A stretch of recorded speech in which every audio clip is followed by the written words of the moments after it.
क्या अभी कहेंगे? तो यहाँ हम लोग आए हैं, चूँकि असलम भाई का जो घटना हुआ उनके गए हुए आज 40 दिन हो गया, उसी के मौके पर ही हम सब लोग इकट्ठा हुए हैं। आज तो कोई पॉलिटिकल कोई प्रोग्राम नहीं है, लेकिन फिर भी जहाँ तक 24 का चुनाव के बारे में आप बोल रहे हैं, तो गोपालगंज रिजर्व सीट है और एमआईएम ने अभी तक 11 सीट पर डिक्लेयर किया है कैंडिडेट, जिसमें अभी तक गोपालगंज का नाम नहीं है। लेकिन हम लोग संभावित कैंडिडेट्स में 2-3 आदमी का नाम दिए हुए हैं। हम लोग का भी एक्सपेक्टेशन है कि गोपालगंज से हम लोग मजबूती से चुनाव लड़ें, क्योंकि असलम भाई का एक सपना भी था कि हम लोग जो भी चुनाव रहेगा गोपालगंज से बहुत मजबूती से हम लोग लड़ेंगे, और उसके लिए वो काम किए। फाउंडेशन उन्हीं का डाला हुआ है जो अभी हम लोग इस पर खड़े हुए हैं। तो इंशाल्लाह 2-3 लोगों का नाम है, जिसमें आपके सामने एक जो कैंडिडेट हैं दीनानाथ माझी जी, पिछला लोकसभा के चुनाव में भी ये प्रत्याशी रहे गोपालगंज के, निर्दलीय से थे। अभी इनका भी नाम हम लोगों ने दिया हुआ है। तो पार्टी का आला कमान अगर डिक्लेयर करती है कि यहाँ से चुनाव लड़ना है, तो इंशाल्लाह हम लोग बिल्कुल मजबूती से हम लोग चुनाव लड़ेंगे। अच्छा, एक चीज़ बताइए, एक तो इंडिया बना है, दूसरा एनडीए है, तो क्या आपको लगता है कि तीसरा मोर्चा भी बनेगा और भी पार्टियां जो हैं जो इनमें नहीं हैं, तो तीसरा कोई मोर्चा बनेगा, कोई एक और पार्टी आएगा और त्रिकोणीय मुकाबला होने का संभावना होगा, इस तरह का कुछ है या सिर्फ एमआईएम लड़ेगा? देखिए, एमआईएम जिस विचारधारा पे चुनाव लड़ती है, उस विचारधारा को एक्सेप्ट करने की सब में हिम्मत नहीं है, क्योंकि सब लोगों ने जनता को आज तक ठगा है, चाहे जाति के नाम पर या धर्म के नाम पर।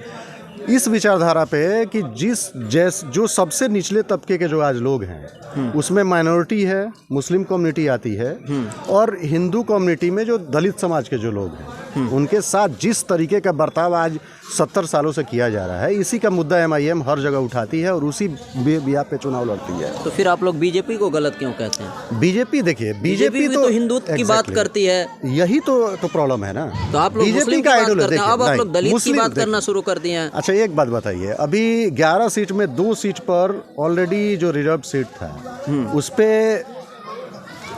जो है हिंदू बैकवर्ड का जो सीट था, उस पे चुनाव लड़ रही है ना एमआईएम।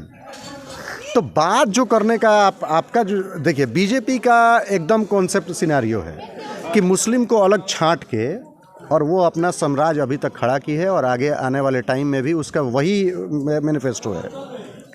और हम लोगों की भी लड़ाई वही है कि आप हिंदुस्तान में आप बोलते हैं कि सबका साथ, सबका विश्वास और सबका विकास, तो एक जो 18% जिस आबादी की जो कम्युनिटी की अगर आबादी है, उसको छांट के आप कैसे एक्सपेक्ट करते हैं कि हमारा देश, हमारा समाज, हमारा राज्य, हमारा हिंदुस्तान बढ़ेगा आगे? कैसे?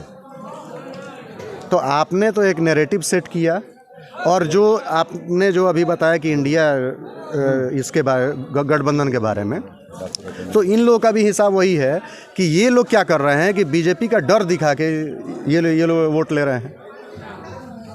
तो हम जनता के पीछे, चूँकि जनता इतना भोली भाली थोड़ी है, आप उसको बेवकूफ़ बना सकते हैं 1 बार 2 बार, लेकिन बार बार ये पॉसिबल नहीं है ना।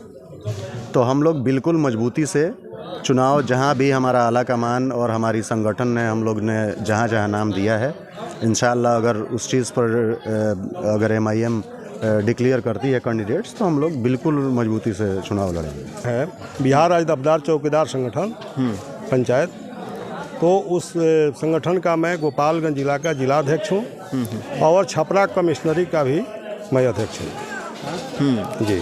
और पिछले बार भी आप चुनाव लड़े थे?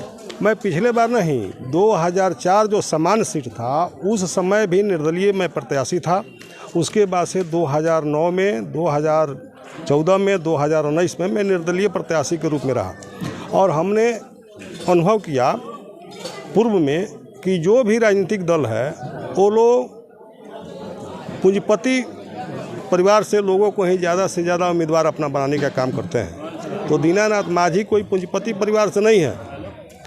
तो दीनानाथ माझी ने भी एक संकल्प किया है कि जिस तरह से एकलव्य जो है सो द्रोणाचार्य के मूर्ति को अपना गुरु मान करके प्रशिक्षण प्राप्त किए, उसी तरह से दीनानाथ माझी भी गोपालगंज जिला में जितना भी लोग निवास करते हैं, सभी लोगों के आशीर्वाद को हमने भी अपना पार्टी दल टिकट मान करके हम फेरी लगाने का काम करते हैं।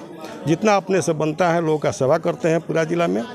और हमको पूर्ण विश्वास है, अटूट विश्वास है कि अगर किसी दल का भी अगर टिकट मिलेगा तो पूरा गोपालगंज जिला के लोगों के आशीर्वाद के रूप में वो टिकट मिलेगा। क्या